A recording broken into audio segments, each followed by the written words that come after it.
Open Premiere Pro and create a new project or open an existing project. Click on the Graphics tab at the top of the screen.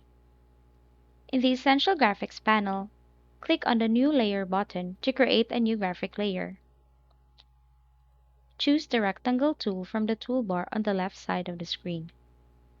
Draw a rectangle in the Preview panel where you want your lower third to appear. You can modify the rectangle's properties, such as color, opacity, and size.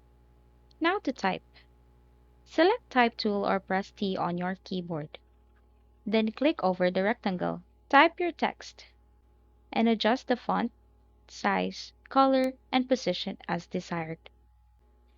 To animate the lower third, select the rectangle or text layer in the Timeline panel and click on the Effects Control tab. Click on the Video Effects. Choose and add the cross dissolve on both sides or choose the effect you desire. That's it! You should now have a custom lower third for your video project.